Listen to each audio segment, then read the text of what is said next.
Barak Yahweh, Bashim Yahushai, Bashim Rachakodash, double honors, head apostles, bishops, elders of great millstone, and shalom to you brothers in the houses and byways, doing the work sincerely, faithfully, continually fighting the good fight of faith, Lord willing, we have found that number to be delivered. All right. So I'm just going to talk a little bit about the woes that are coming, and the woes that have passed, and the differences, I should say, about each woe. All right, because what these countries and these nations have going on now, as far as their modern technology, this third world's war is going to be a sight to behold, man. Now at the end of the day, ultimately, the thermonuclear missiles are going to reign supreme here in Babylon the Great primarily. All right, but in total, this third world's war is going to be something else, man. And again, this modern technology they have and what they've been using and what they got, that and the things that they have that they even haven't disclosed. It's going to be a sight, man. And Lord willing, the Lord gives us the ability to see the fall of our enemies and watch them destroy themselves, all through the spirit and power of Yahweh Bashim Yahushai. Right? So let me get Revelation 9 and 12. It says, one woe is past.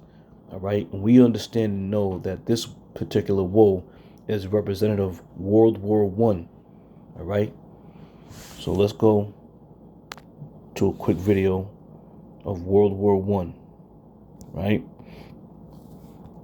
Now, even in this video, and even back at that time, you still had, a lot of hand-to-hand combat in this wars.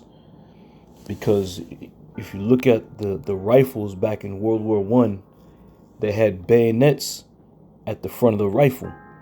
And those bayonets were used for what? Close combat, as you see these World War I soldiers doing now. You see?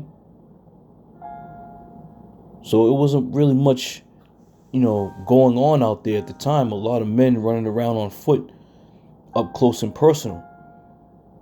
As you can see in the background, they may have had a couple grenade launches, some type of, mortar propelling, machinery. But for the most part, it was all in troops, man. Troops running here, running there, up close and personal.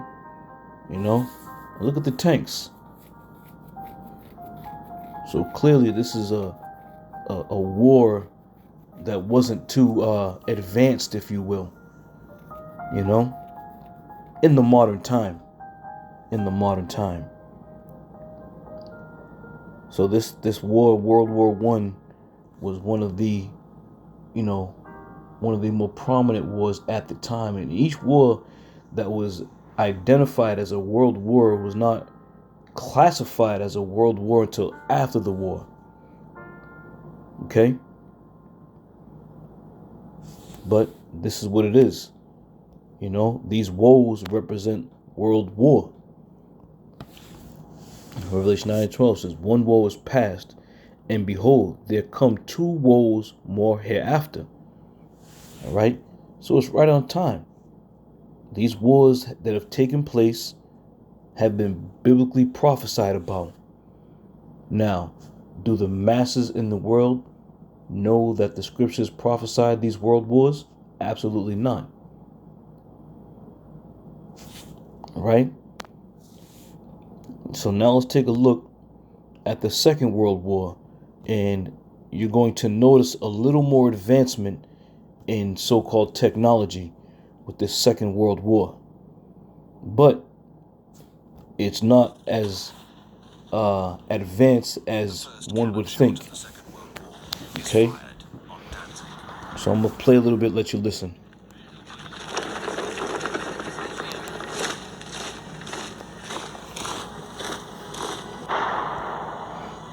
Entering battle as if in a bygone age, the Polish cavalry charges the German tanks and is slaughtered. Right, because tanks in this time period were now more advanced. All right. But you still had that old war style where they're riding in with the cavalry on the horses. And as you just heard, they got slaughtered, for what little advancements they had with the modern day weaponry at that time. They were able to wipe out, horses and horse and rider. As the Lord said in the book of Jeremiah, we're gonna break in pieces the horse and the rider, which means your modern day military soldier, whether he be in, some type of vehicle, what have you. But even as we get in further into this third world war, we're gonna, look at some of the technologies that are now, utilized damn near by every country, man. All these countries have a very high level of military power. All right, let's continue on. The game would be for the pincers to meet near Warsaw and Brest-Litovsk.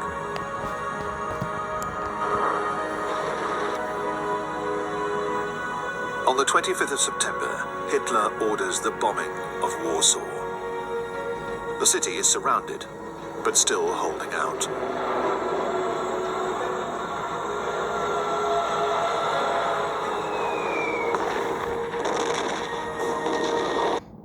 And as you get into this, you now can understand, right? So all these things that are going on in the world have been prophesied through the scriptures.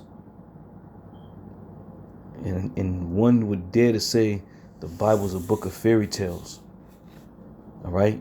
And shame on these so-called church fathers of this kingdom, man.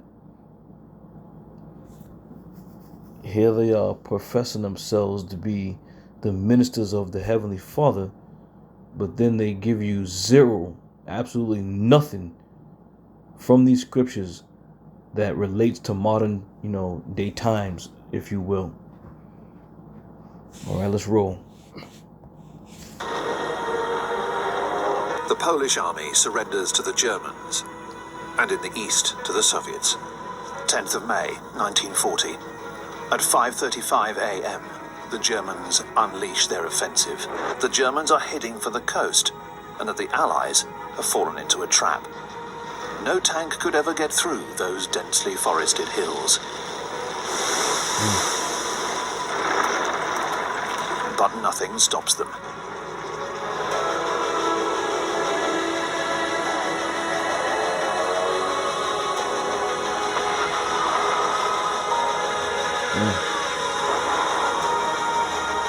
Call those tank busters. All right. But as you see the advancement, from World War I, all right, little more firing power, if you will, striking power. All right. So I'm not gonna play too much more of that. But this is now World War II that has passed. All right. So let's go. Revelation 11:14, it says, "The second woe is past, and behold, the third woe cometh quickly." All right, so we've learned through the process of time that these wars, have been prophesied about. All right, and being prophesied about, we now understand that this third world war that is also being prophesied about is going to be the war that Yahweh Shai Shai is going to set up to be the last war in this kingdom. All right, but the war that's coming is going to be a very heavy war that is going to strike into the deep interiors of what should I say, peaceful lands, if you will. All right. Now on the map that is showed here, let me see if I can pull it up real quick. World War II. It just showed it. Oh shit. But anyway, I'll speak on it. On the map, it was giving you a quick description on what countries was trying to, conquer or take over certain pieces of land. All right? And this is what's going to constitute a world war, because all these countries are going to be at arms with each other or at odds with each other. All right? Now, when you read the book of Obadiah, the scriptures tell you, let's get it real quick.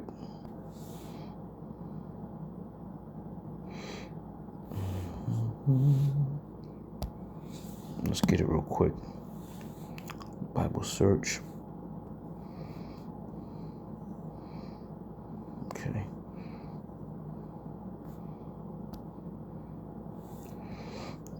Now, Obadiah, let's go right down to the point. And it says, I started to behold, I have made thee small among the heathen, thou art greatly despised. The pride of thy heart have deceived thee, thou that dwellest in the cleft of the rock, whose habitation is high, that saith in his heart, who shall bring me down to the ground? Though thou exalt themselves as the eagle, and thou set thy nest amongst the stars, thence will I bring thee down, saith the Lord. All right. So again, we have the timeline in which the Lord was going to start bringing this man down. All right. This is how we understand and know. And this is why when we go out there on the highways and byways and do our sit downs and converse with different peoples throughout our walk, how do you know this? Because the scriptures say so. It's not meant for everybody to get and understand. All right. So continue on a little bit, jumping down to 7.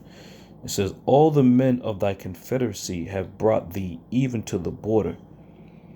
All right. So America's at this point in time has allies. And these nations are going to help aid America to a certain extent. All right. And it's going to tell you, it says, the men that were at peace with thee have deceived thee and prevailed against thee. They that eat thy bread have laid a wound under thee. All right. So America is going to get hit on every side when it least expects it. All right. Now, do I believe the super elite know this? Absolutely. But those who don't know it are the ones who are actually going to fight this war. All right.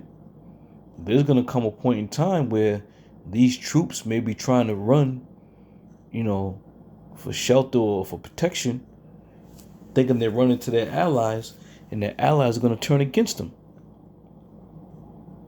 All right. But again, this is going to be the grand finale, the big grand finale. America being destroyed, America being taken from every angle when them boots hit the ground over there. All right, so let's go back.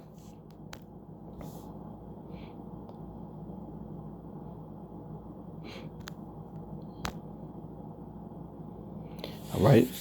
The second woe is past, and behold, the third woe cometh quickly. So now, let's check out what the Chinese military is representing. Now, this ain't just the Chinese military. Keep in mind, we're in this modern day era where everybody has these capabilities for advancement in weaponry, advancement in technology, advancement and recognizance. Okay,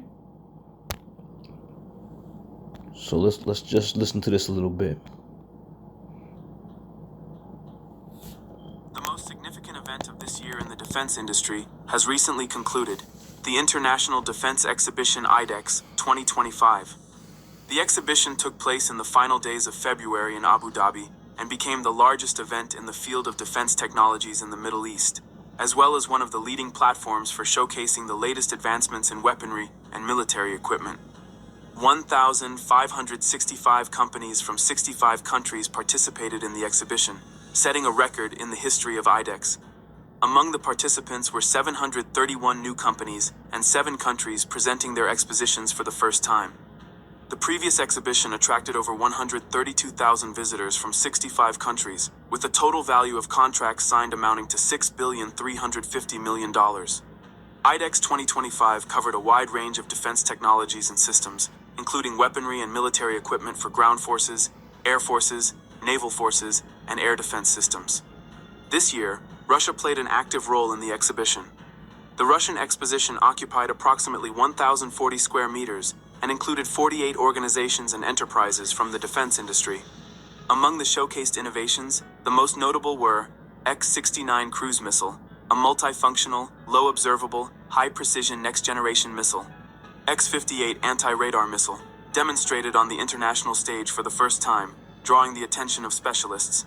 SuperCam S-350 unmanned aerial vehicle, a Russian drone presented at the exhibition, showcasing advancements in unmanned technology. You see that? Showcasing advancements in unmanned vehicle technology. All right? And this is what the future is. Unmanned vehicles, able to, deliver, such destructive strikes without losing any, casualties, without any casualties. All right, from the moving force. Now, back in them other videos, World War I, World War II, it was all about casualties. It was all about, up close and personal. You see? But wait till you see a few more, a little bit more of this video. T-90M ProRiv, an export version of the deeply modernized main battle tank, presented by Uralvagonzavod. According to developers, this is essentially a new tank with an advanced design. IDEX 2025 featured more than 3,300 cutting-edge defense technologies, including innovations in maritime security, cybersecurity, and many other areas. IDEX 2025 reaffirmed its status as a leading international platform for showcasing the latest defense technologies and establishing partnerships in the field of defense and security. The record number of participants and presented innovations reflects the growing interest in this event and its importance for the global defense industry.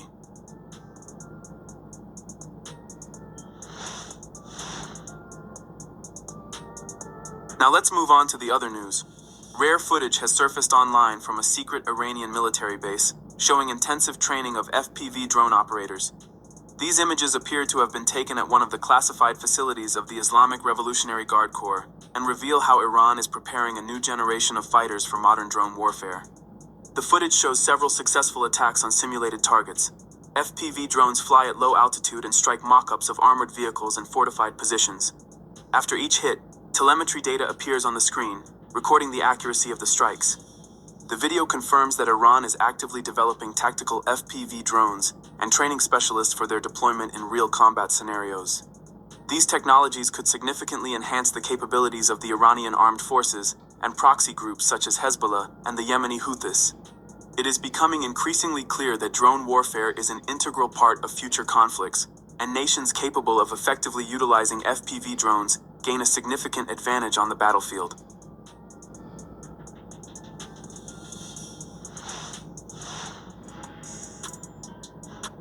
The British company MSI Defence Systems has developed the advanced drone interception system Terrahawk Paladin. This is a mobile air defense complex designed to protect against unmanned aerial vehicles, cruise missiles, and other low-flying threats. Paladin is equipped with a 30mm automatic cannon, Mark 44 Bushmaster, capable of firing up to 200 rounds per minute. It uses airburst ammunition, allowing it to effectively engage drones at a distance of up to 2 kilometers. The system also supports the installation of additional weaponry, including guided missiles with semi-active laser guidance. The detection system includes a radar with all-around coverage, optical targeting devices, a thermal imager, and a laser rangefinder. Paladin can operate both in fully autonomous mode and under operator control. Thanks to its modular design, it can be deployed on both stationary objects and mobile platforms.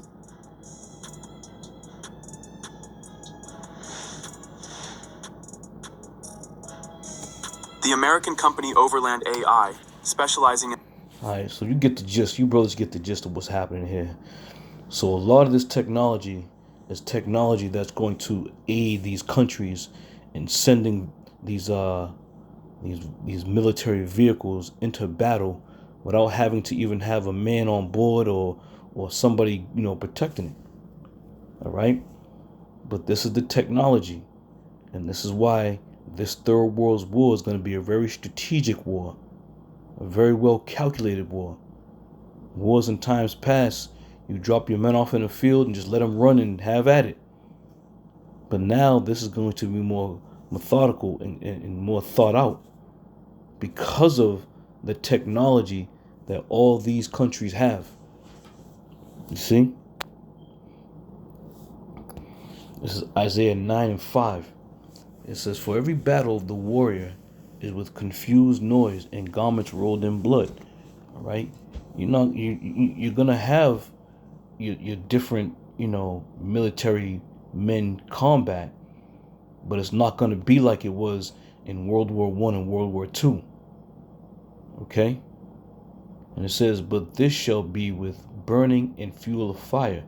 Because like I said earlier, ultimately, the thermonuclear missiles are going to end this whole thing.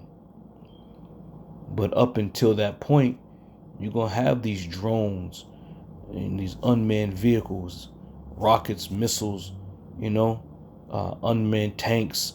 They're going to be on the forefront. Not to mention these AI military, bots that they're gonna have out there. It's gonna be interesting, right?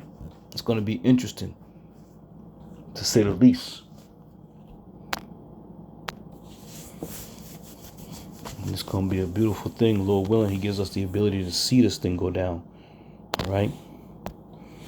Isaiah 14:10, and it says, "All they speak and say unto thee, art thou also become as weak as we? Art thou become like unto us?" And again, the military might has now been made even, man. Has now been made equal. Everybody has thermonuclear missiles. And if they ain't got the thermonuclear missiles, they got heavy artillery to wipe people out. And again, these unmanned drones able to carry rockets, ammunition, So America's not going to be riding into this war leading the charge as it has done in times past. Because once the Lord puts the spirit on these other nations to turn their back on this devil, and then and only then we're going to see the fall and the decline of Babylon the Great. Okay? But as I was saying about the whole, war itself, this Third World War is going to be something else, man. Because now they're going to showcase all the shit that they have stockpiled in, secret facilities, all these weapons that they got going on. I remember during the what was it called? Damn, it's at the tip of my tongue. The Panama Deception. All right? When Esau went down there to Panama, testing out his new weaponry. We can't forget, man. Esau may be a devil, but he has some might, man. He has some military might as well. So this thing of Esau, just getting rolled over, he gonna show his ass for a little while, and ultimately these countries will come up against him, and ultimately Yahweh Shem Yahushua will destroy him. But he's gonna show his ass, man. Esau gonna show his ass. All right. So I just wanted to hit those quick points concerning, the different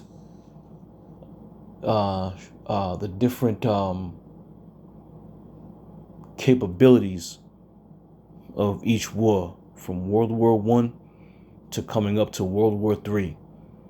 Each war had limited capabilities, going back to World War I and World War II. But this Third World War, it's going to be unlimited.